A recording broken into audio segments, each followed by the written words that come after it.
What if I told you that one of the most important, widely read books of the ancient world, like a book directly quoted in the Bible and deeply revered by the earliest Christians, was suddenly just cursed, hunted down, and burned by religious authorities for 1,000 years? Right, just completely erased. Yeah.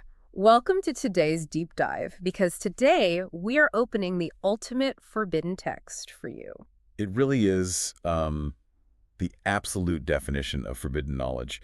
And honestly, the story of how it survived is just as wild as the actual contents of the book itself. You know, when you read an ancient historical document or like a foundational religious text, there's this built-in expectation of sanitization. Oh, for sure. It's like you're walking through a museum exhibit, you know? Everything is behind glass, it's properly labeled, completely safe. The rough edges have been totally sanded down for public consumption. Curated for the masses, essentially. Yes. Just to protect a very specific orthodox narrative. Exactly. It feels totally settled. But then, imagine you stumble into the back room of that museum, past the do not enter signs, and you find the raw, unedited material. The stuff they didn't want you to see. Right. We are talking about the blockbuster director's cut of history. The version that leaves in all the controversial, explosive, frankly R-rated scenes that the studio, which in this case would be the early religious authorities, decided were simply too dangerous for you to see. Yeah, scenes that completely shatter that clean, safe narrative you were just talking about. And that is exactly what we are unpacking today. We are exploring the Book of Enoch. Specifically, we're drawing from Dr. J. Winter's source, the complete Book of Enoch Standard English Version. It's a fantastic translation. It really is. And our mission here is to explore its wild history, the shocking narrative of fallen angels and bloodthirsty giants, the highly technical astronomical secrets it claims to hold, and the very strange physical evidence that the source material points to in order to back up these massive claims. Right, and to set the stage for you, it is just crucial to understand that the Book of Enoch isn't just some obscure fringe text that nobody cared about in antiquity. Like it wasn't just ancient fan fiction. No, not at all. It was a foundational pillar of thought. It was deeply, deeply revered by early Jews and Christians alike. But then later, it was violently, systematically excised from the canon. Yeah. So today, we're embarking on a journey that bridges ancient theology, historical anomalies, and cosmic secrets. Okay, so let's start with that history, because the timeline of this book's suppression is just fascinating to me. We hear the word apocrypha thrown around a lot when talking about hidden texts like this. We do, yeah. But where does that word actually come from? Because it feels like today it just means fake. Yeah, that's a huge misconception. And what's fascinating here is the actual etymology. The term apocrypha derives from a Greek word meaning hidden or secret. Okay. And originally, as Dr. Wintersource points out, this was a massive compliment.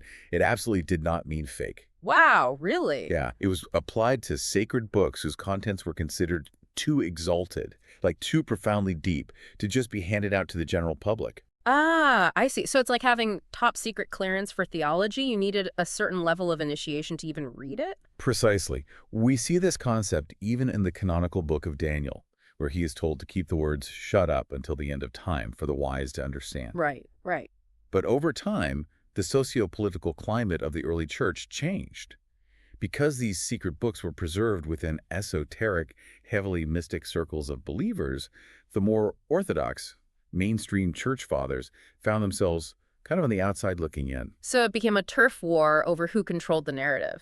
In many ways, yes, exactly. The mainstream leaders didn't understand the texts, or they found the theology just too uncontrollable.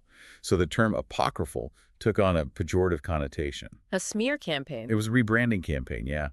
The meaning of the word shifted from too sacred for the masses to questionable, dangerous, and basically heretical. And they didn't just rebrand the Book of Enoch, they actively hunted it down. The source note that the text's core theme, which deals explicitly with the nature and deeds of fallen angels, just infuriated later leaders. Oh, absolutely. You have the 4th century church father Philastrius openly condemning it as heresy.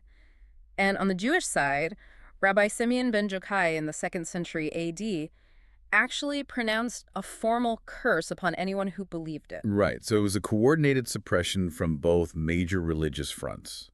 The book was denounced, banned, cursed, shredded, and burned. Let me pause you there, though. Because burning a book in the ancient world is very different than doing it today. Oh, yeah. Today, you just delete a PDF or wipe a server. But back then, these manuscripts were hand-copied on super expensive parchment. If you wanted to destroy a book, you had to physically track down every single copy across continents. Yeah, it was a massive undertaking. So how effective was this purge? It was devastatingly effective. Because the authorities controlling the synagogues and the churches, well, they controlled the scribes. If the scribes are forbidden to copy it, the text just dies of old age. The physical scrolls decay. As a result, the Book of Enoch was conveniently forgotten in the Western world for a millennium, just wiped from the theological map. But it didn't stay lost. Which is where the story kind of turns into an Indiana Jones movie for me. We fast forward to 1773. A Scottish explorer named James Bruce chases rumors of a surviving copy all the way to distant Ethiopia. Right. And you really have to ask, why Ethiopia? How did it survive there, of all places? Exactly.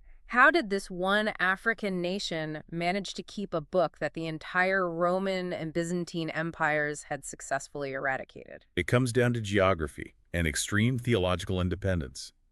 The Ethiopian Orthodox Tewahedo Church was geographically isolated from the theological purges happening in the Mediterranean and Europe. They were off the radar. Yeah, they didn't take their marching orders from Rome or Constantinople. And in their tradition, the Book of Enoch had never been dropped. They had preserved it right alongside Genesis, Exodus, and the rest of the Old Testament. That is incredible. So Bruce secures 3 copies in the ancient Gaze language, brings them back to Europe, and finally in 1821 we get the first English translation. And the crazy thing is, for a long time, Western scholars were super skeptical. They thought, well, maybe these Ethiopian monks just wrote this themselves a few hundred years ago. Yeah, they doubted its authenticity. But that rediscovery is later completely vindicated by one of the greatest archaeological finds of the 20th century, which is the Dead Sea Scrolls. Yes, the discoveries at Qumran in the late 1940s and 50s changed absolutely everything. Fragments of 10 different Enoch manuscripts were found preserved in those clay jars. 10 different copies. 10, yeah. In fact, a huge portion of the non-biblical scrolls found there were Enochian literature. So, for those of us who aren't ancient history buffs, who exactly put those scrolls in the caves, and why does it matter that they had the Book of Enoch? Okay, so the scrolls were hidden by a Jewish sect known as the Essenes. They were essentially this apocalyptic, desert-dwelling community. Okay. They had separated themselves from the temple leadership in Jerusalem because they believed the mainstream authorities had become utterly corrupted. Right. So finding Enoch among their texts proves 2 huge things. First, it proves the text's pre-Christian antiquity. These copies were much, much older than the Ethiopian ones. Validating the book. Exactly. Second, it shows that the Essenes likely used Enoch as a primary study text, perhaps even as a community prayer book. It was totally central to their entire worldview. Here's where it gets really interesting for me and where the suppression makes even less sense. The Christian connection. You read the New Testament today, and according to Dr. Winter's source, it is saturated with Enoch. Heavy influence, yeah. There is abundant proof that Christ and the apostles approved of the book, and that over 100 phrases in the New Testament find direct precedence in Enoch. The parallels are undeniable, and they aren't just vague similarities either. The most famous example is the Book of Jude. In verses 14 and 15, Jude literally quotes the Book of Enoch verbatim. Verbatim. Verbatim. He writes, Enoch, the 7th from Adam, prophesied, and then he just quotes Enoch's prophecy about the Lord coming with 10,000s of his holy ones to execute judgment. And Jude is canon, like it's right there in the Bible. So Jude is treating Enoch with the exact similarity as Isaiah or Moses. Exactly. And consider the timeline here. The time difference between the historical figure of Enoch and the writer of Jude is roughly 3,400 years. Wow. This strongly suggests Jude didn't just have a vague oral tradition, right? He had this written text available to him and treated it as authoritative, divinely inspired scripture. There's also that fascinating mistranslation in the Gospel of Luke that the source brings up. Luke 9.35, the scene of the transfiguration of Christ on the mountain. What happened there with the translation? Oh, this is a crucial piece of evidence for how deeply Enoch was woven into first-century thought. So in the King James Bible, the verse says a voice comes from the cloud saying, "This is my beloved son, hear him." Pretty standard. Right. The translator in the 1600s apparently wanted it to match the accounts in Matthew and Mark perfectly. But if you look at the oldest original Greek manuscripts for Luke, it reads, "This is my son, the elect one." The Greek is ho eklegmenos. The elect one. Not beloved. That is a very specific title. Right. And the elect one is a highly significant specific title found 14 times in the book of Enoch. 14 times. Yeah, it directly ties Jesus to the central cosmic judge prophesied in Enochian literature. By using that exact phrase, the voice from the cloud in Luke's gospel is according massive scriptural authenticity to the book of Enoch. It's like a neon sign. It is. It's signaling to the apostles who absolutely would have known the text.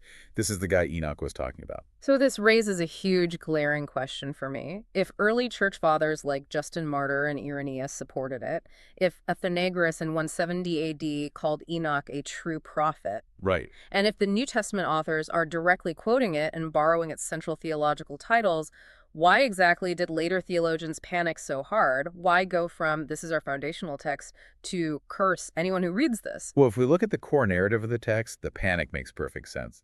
The book of Enoch provides an incredibly explicit, deeply uncomfortable explanation for the origin of evil. Uncomfortable how? Well, Orthodox theology eventually settled on the idea that human sin is entirely a human failing. Adam and Eve ate the apple, humanity is flawed, and the evil in the world is our own doing. We take all the blame. Exactly. But Enoch doesn't let humanity take all the blame. It places the origin of profound earthly corruption squarely on a rogue faction of angels known as the Watchers. It shifts the blame completely. It removes the comforting ambiguity of human failing and replaces it with a terrifying narrative of cosmic rebellion, forbidden technology, and genetic corruption. That sounds like a sci-fi movie. It really does. And that was simply too radical, too physical, and too messy for later Orthodox theologians. They wanted a neat, philosophical boundary between the spiritual heavens and the physical earth. Enoch says that boundary was violently breached. Okay, let's dive right into that breach. Let's look at chapter 3 of the Watcher's narrative, the descent, because the text expands on that weird cryptic passage in Genesis 6. Yes, the Nephilim passage. Right. It says that when the children of men multiplied, beautiful daughters were born to them, and the angels, the children of heaven, saw them and lusted after them. It's a very deliberate, conscious violation of the cosmic order. They look down and decide, come, let us choose us wives from among the children of men and beget us children. Wow. But this wasn't a spur-of-the-moment mistake. Their leader, a figure named Semjaza, knows exactly how severe this crime is. He says to the others, I fear ye will not indeed agree to do this deed, and I alone shall have to pay the penalty of a great sin. Semjaza is terrified. He's looking at his troops and basically saying, I know you guys. We'll get down there, you'll get cold feet, and God is going to annihilate me while you all claim innocence. I am not going down for this alone. Exactly. He demands insurance. So they make a pact. 200 of these angels descend onto the summit of Mount Hermon in the days of Jared, and they bind themselves by a mutual curse and imprecation. They swear an oath to not abandon the plan no matter the cost. And that location, Mount Hermon, is incredibly significant geographically and linguistically. Well, the text says they called it Mount Hermon specifically because they had sworn and bound themselves by mutual imprecations upon it. The Hebrew root word harem means devoted to destruction or cursed. Oh, wow. So Mount Hermon becomes the literal ground zero for the corruption of the earth. And they didn't just come down and take wives. That's the part that really shifts this from a mythological story about lust to a terrifying story about forbidden technology. Right, the knowledge transfer. Because to win over humanity, they started handing out knowledge that our species was absolutely not ready for. The source breaks down exactly what these watchers taught. Let's look at the angel Azazel first. Azazel is perhaps the most notorious of all the watchers. The text explicitly says he taught men to make swords, knives, shields, and breastplates. Weapons of war. Yes. He introduced humanity to metallurgy, the art of working the metals of the earth. Before Azazel, humans perhaps had crude tools, but Azazel brings the industrialized mechanics of warfare. But as you know, he didn't just teach us how to kill. Right. This is the part that blows my mind.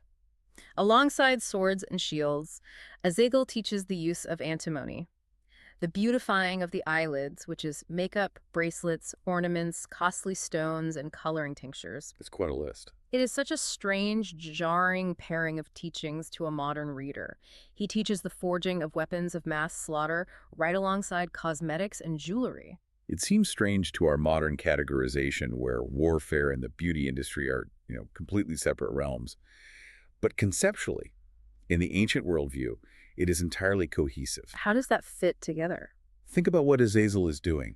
He is introducing the tools of external alteration and domination. He is providing the mechanisms for physical violence, slaying another human, and the mechanisms for vanity and seduction, manipulating human desire. Oh. Both are means of exploiting, dominating, and corrupting the natural human condition. Think about what this means for you as a listener. If you grew up in a traditional religious setting, you were likely taught that vanity and violence are just your personal flaws. Right, human nature. But Enoch flips that script entirely. It's telling the ancient reader, you aren't just flawed, you are the victim of a cosmic crime. It's like the Watchers handed humanity a starter pack for greed and warfare. A starter pack, yeah, that's exactly it. They accelerated human corruption overnight. It's like giving matches and gasoline to a toddler. That's a perfect analogy. And meanwhile, Semjaza and the other leaders are teaching enchantments, root cuttings, astrology, the signs of the earth, and the course of the moon. The occult stuff. Yeah, they're pulling back the curtain on the hidden occult mechanics of the world and giving the cheat codes to a species that has absolutely no moral framework to handle them. And the text notes the immediate result. It says, and there arose much godlessness, and they committed fornication, and they were led astray and became corrupt in all their ways. A total collapse of innocence. It's an industrial and magical revolution that completely shatters the intended progression of human civilization. But the technology and the vanity aren't even the worst part of the Watcher's descent. Not even close. The true horror of the narrative centers on the physical offspring of this rebellion. The unholy union between these angelic beings and human women results in the Nephilim, the giants. This is where the narrative turns into a literal monster movie. Chapter 3 explicitly states that these women became pregnant and bare great giants.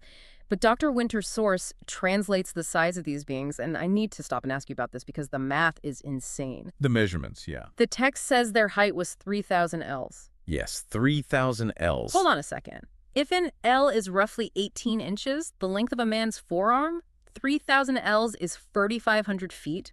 That's nearly a mile high. It is massive. How are we supposed to read that? Is the text being entirely metaphorical here, or did the ancient authors actually believe there were biological creatures the size of mountains walking around the Middle East? It's a point of massive debate among scholars, as you can imagine. Some argue it's a textual corruption, like that over centuries of copying, a smaller number was accidentally inflated by scribes trying to emphasize their terror. Just a typo that got out of hand. Exactly. Others point out that ancient Near Eastern literature frequently used hyperbolic numbers to describe divine or demonic beings. So it's symbolic. Right. To say a giant was 3,000 Ls tall was their way of saying this creature was impossibly, overwhelmingly unnatural.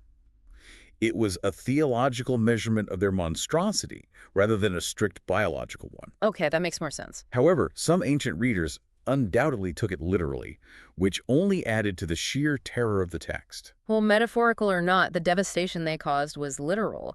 These giants had an appetite that matched their size. The text describes an escalation of consumption that is honestly chilling. It really is. First, they consumed all the acquisitions of men, all the crops, the livestock, the resources. They just ate humanity out of house and home, but it wasn't enough. No, not at all.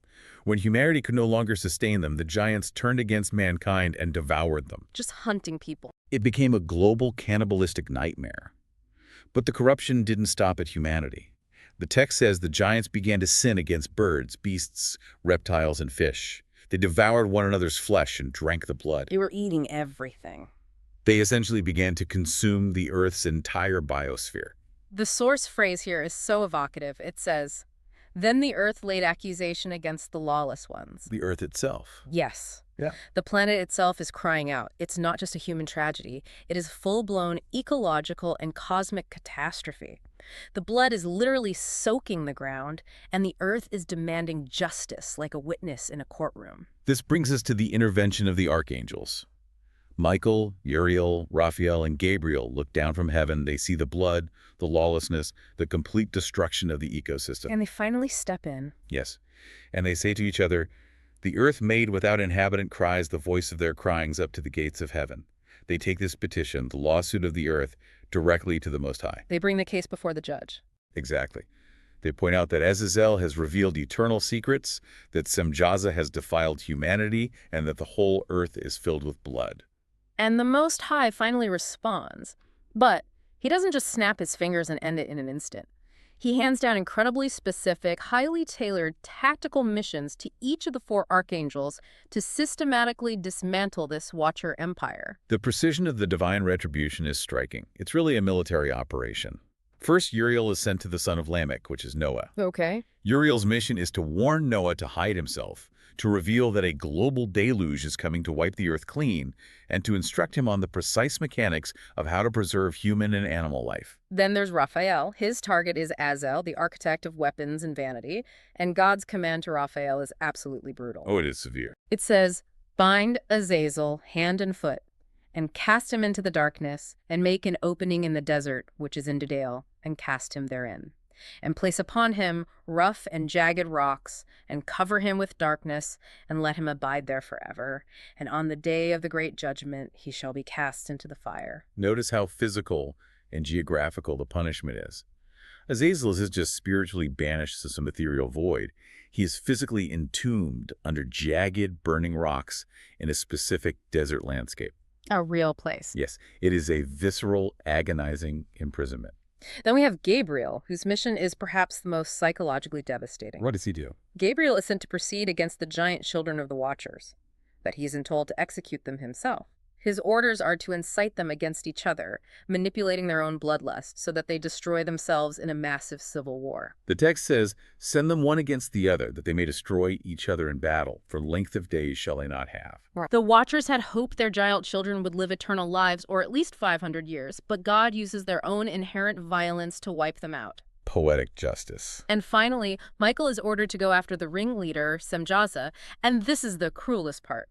Michael is told to wait until Semjaza and his associates are forced to watch their beloved giant sons slaughter each other. They have to see it happen. Only after they witness the death of their children are they bound fast in the valleys of the earth for 70 generations. The psychological torment there is profound. But the destruction of the giants leads to a vital piece of Enochian theology. It answers a question that defined the ancient worldview regarding the supernatural. Which is? What actually happens when these massive hybrid giants die? Right, because they are a biological paradox. They are a mixture of heavenly spirit and earthly flesh.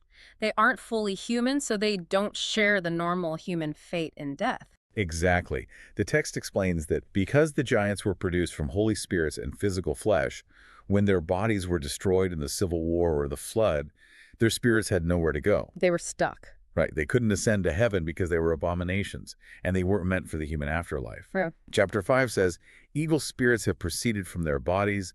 They shall be evil spirits on earth, and evil spirits shall they be called." So this is the Enochian origin of demons. They are the disembodied ghosts of the dead Nephilim. Yes. The text says these spirits afflict, oppress, destroy, and cause trouble on the earth. And here is the most terrifying detail.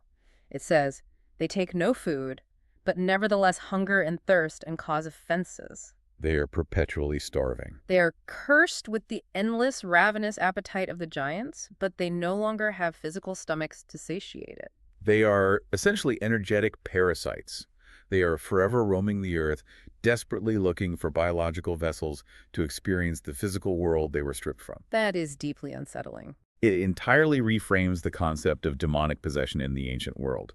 It isn't just abstract evil from hell, it is the lingering trauma of an ancient, corrupted epoch. A demon possessing someone is just a starving ghost trying to eat. Wow. So as all this divine judgment is coming down, the imprisoned Watchers realize they are utterly doomed, and they do something amazing. They get desperate. Very desperate. They draft a petition and beg Enoch to go to God and ask for forgiveness on their behalf, because God has completely cut off communication with them. Enoch agrees. He reads their petition until he falls asleep by the waters of Dan. He receives a dream, a vision of chastisement, and God gives him the final verdict to deliver back to the fallen angels. And the verdict is a hard no. God tells Enoch to say to them, "You have no peace." But isn't it fascinating, the tragic irony of it all? Oh, absolutely. The angels, whose entire cosmic purpose was to serve as messengers and intercede for humans, fell so far and became so corrupted that they needed a human Enoch to intercede for them. It is a complete inversion of the cosmic hierarchy. God even says to Enoch, "You should intercede for men and not men for you.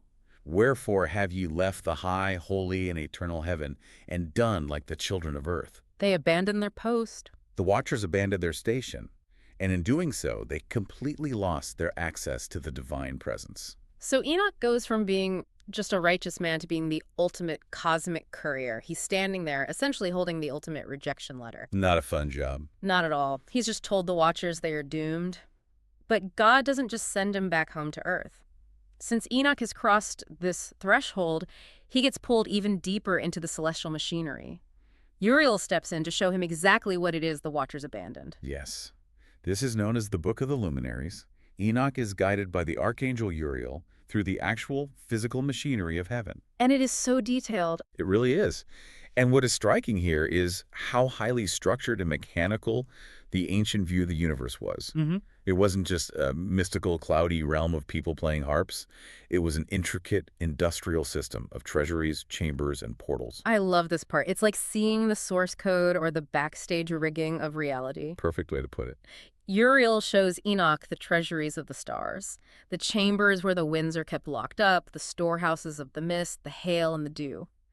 The text says, I saw closed chambers out of which the winds are divided, and I saw the chambers of the sun and moon, whence they proceed and whither they come again. It is a highly physical explanation of meteorology and astronomy. Ancient people used this to make sense of the universe's reliability. How do we know the sun will rise? Because an angel opens a specific door for it. Right. Uriel shows Enoch the 12 portals of heaven at the ends of the earth. These are literal doors where the sun and moon rise and set, dictating the weather and the seasons. 3 in the east, 3 in the west, 3 in the north, 3 in the south. And depending on which portal the wind blows through, you get prosperity and blessing, or you get drought and destruction. It's a very rigid system. But the most critical part of Uriel's tour, and I want you to really explain the mechanics of this, because it seems to be the core of why the Essenes loved this book, is the calendar. Yes, the calendar is central. Uriel reveals an exact 364-day year, not 365, not a lunar calendar, exactly 364 days. Why does that specific number matter so much? It is deeply mathematically significant for the Qumran community. Think about the math here. A 364-day solar calendar divides perfectly into exactly 52 weeks. 52 times 7 is 364. Okay, the math checks out.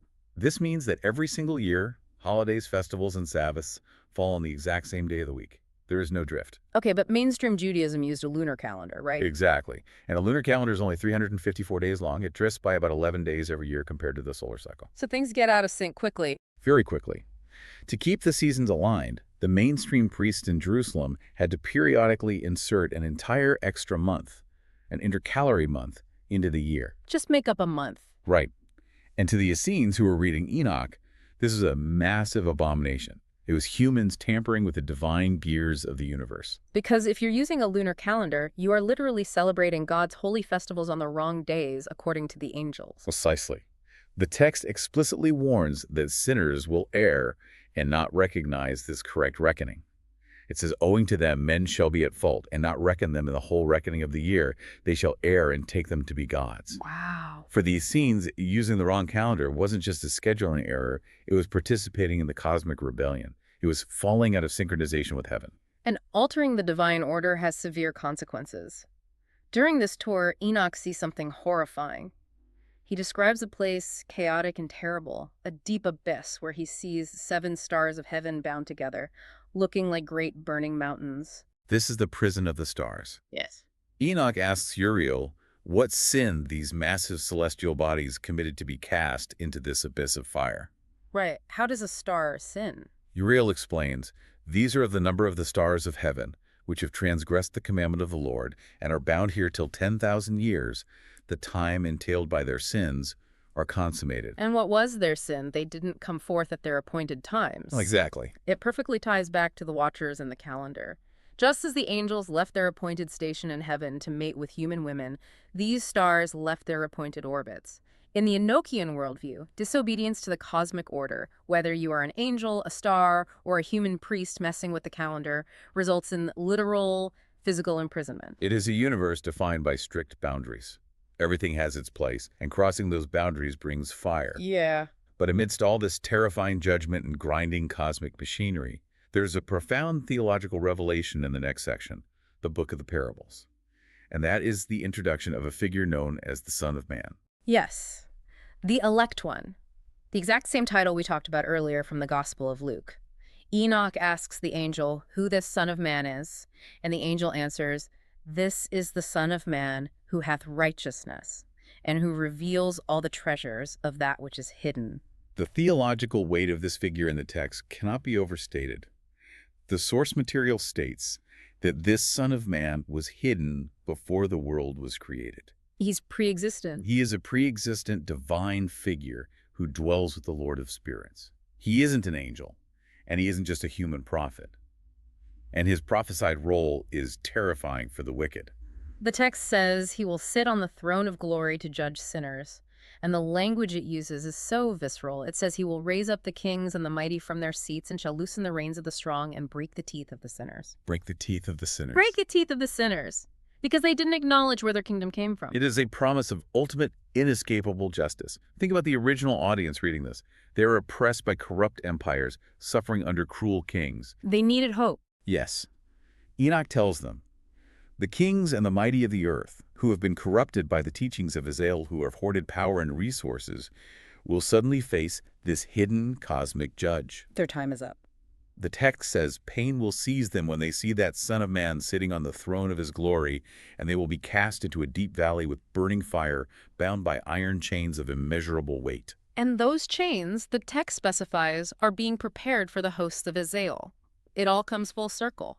The judgment of the fallen angels and the judgment of corrupt human leaders are intertwined. They are part of the exact same cosmic rebellion, and they will face the exact same cosmic judge.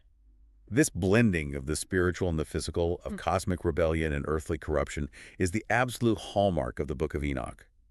But what makes this deep dive truly mind-bending is that Dr. Winter's source material doesn't just leave this as an ancient theological metaphor. Right. It takes the terrifying story of the giants and the watchers and connects it to actual physical archaeology on Earth. Because if a race of thousands of feet tall, or even just 12-foot tall cannibalistic hybrids actually existed and waged a global war on humanity, you'd think they would leave a mark. You would expect some evidence, yes. The source material claims they absolutely did, pointing to the fossil record and historical anomalies. The source introduces claims about physical evidence that has been reported globally for centuries.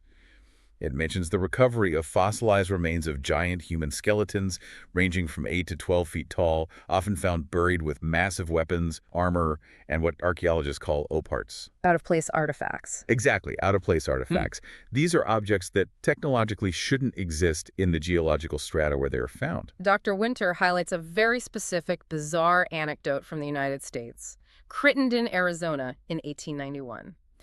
Workmen were excavating for a commercial building, and about 8 feet down, their shovels hit something massive, a huge stone sarcophagus. They called in expert help, opened the sarcophagus, and inside was a granite mummy case.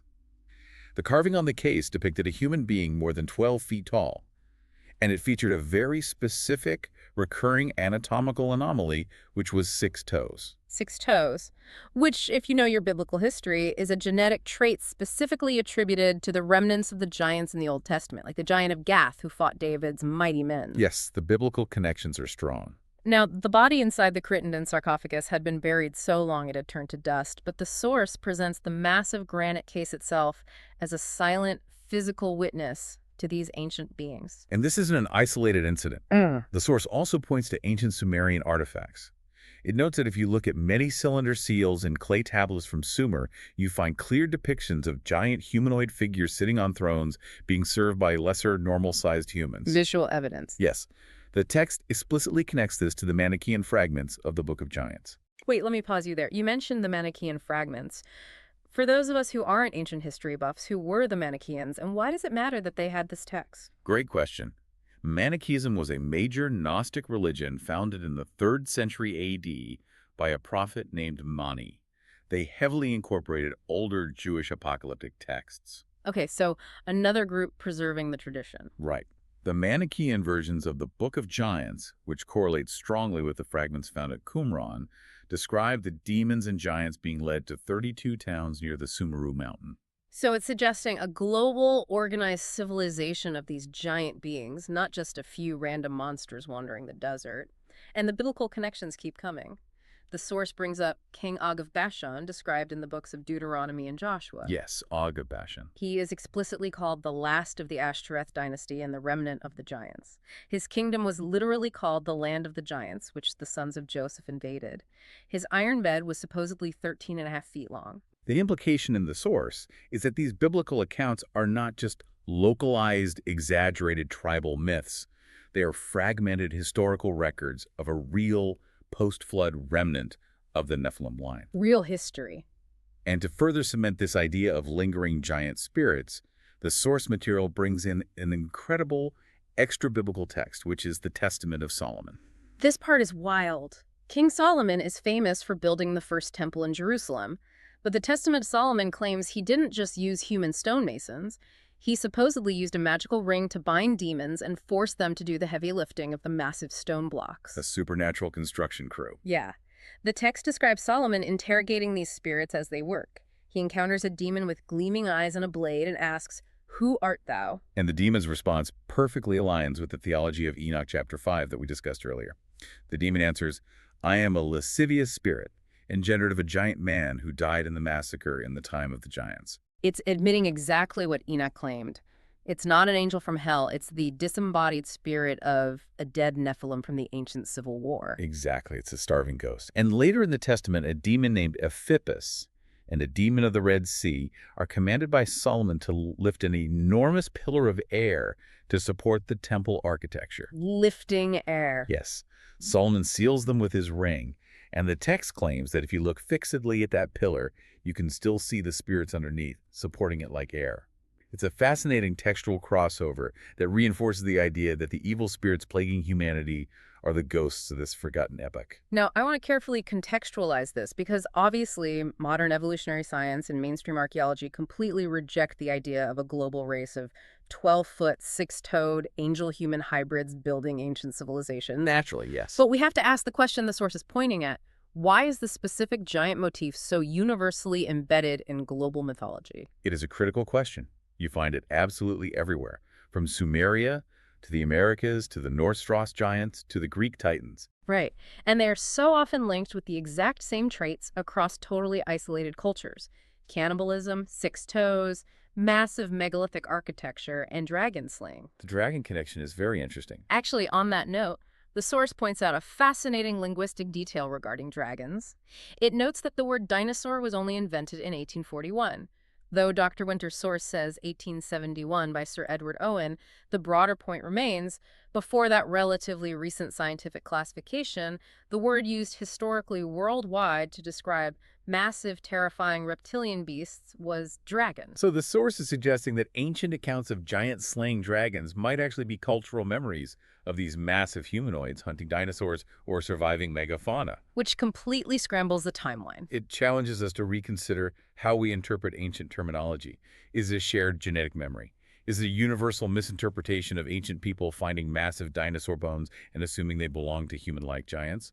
Or is it something else entirely, a literal hidden history? Whether you take this source material as literal hidden history of physical giants buried in Arizona sarcophagi, or as a profound, highly sophisticated theological metaphor for the corrupting nature of power, the Book of Enoch provides something incredible. It provides a cohesive, unified theory for the origins of human warfare, vanity, and global cataclysm. It explains the unexplainable malice in the world. It perfectly synthesizes the physical and the spiritual. It tells the reader, the weapons in your hand and the pride in your heart aren't just human inventions. They are the lingering artifacts of Azazel. The starter pack. Right. The storms and the seasons aren't just random weather patterns. They are the breath of angels guarding the mechanical portals of heaven. And the tyrants who rule the earth with iron fists are simply keeping the seat warm for the Son of Man who will eventually break their teeth. It is a staggering worldview to step into. Let's recap this incredible journey we've been on today. We started with a suppressed, cursed manuscript hidden away by Orthodox leaders for a millennium because it was simply too dangerous to their established narratives. Swept under the rug. We explored how it miraculously survived in the isolated mountains of Ethiopia and the desert caves of Qumran. We unpacked the tragedy of the Watchers making their doomed pact on Mount Hermon, accelerating human corruption with forbidden technologies. We explore the catastrophic fallout, the bloody reign of the cannibalistic giants, the origin of demonic spirits, and the Earth itself crying out for divine intervention. We took Uriel's cosmic tour, looking at the backstage rigging of the universe, the strict 364-day calendar that caused so much ancient friction, and the burning prison of the disobedient stars. We met the hidden Son of Man, waiting to dispense ultimate justice. And finally, we examine the bizarre physical anomalies in historical texts. From Arizona sarcophagi to the demons building Solomon's temple, they keep this ancient mystery alive and whispering from the very edges of conventional archaeology today. It completely changes how you look at ancient history. It changes how you look at the present, too. Think about it. When you look at the greed, the endless warfare, the obsessive vanity, and the ecological destruction in today's world, it is so easy to feel overwhelmed by human failing. Yeah, it's depressing. You look at the news and think, we are just a broken species. But the Book of Enoch offers a fascinating, almost relieving lens. It suggests that these aren't just human failings. They are the echoes of ancient, forbidden technologies. They are the ongoing shock waves of a cosmic rebellion that happened long before we ever got here. Wow. It challenges you to look at the stars and storms not just as dead matter, but as a deeply ordered system, a living architecture that is actively crying out for justice. It makes the universe feel alive and deeply invested in what happens here. Which brings me to one final thought for you to ponder, based on this incredible source material. We talked about how the text states that the disembodied spirits of the dead giants were cursed to roam the earth. Right, the evil spirits. They were sentenced to cause strife, oppression, and destruction without incurring final judgment until the end of days. They are starving, but can never eat. A perpetual invisible haunting of the human race. Exactly. So if this ancient forbidden text is to be believed, the wars, the anxieties, the sudden surges of unexplainable malice and violence we see erupting in the modern world, they aren't just human nature running its course. They are the invisible ghosts of a forgotten epic. They are the starving spirits of the Nephilim, still desperately fighting a war they lost thousands of years ago, using us as their proxies. It completely redefines the monsters we face. It really does. What does that say about the invisible forces shaping our world right now? When you look at the news, are you seeing human politics, or are you seeing the muddy waters of a cosmic war zone? Something to think about the next time you look at the stars or the shadows.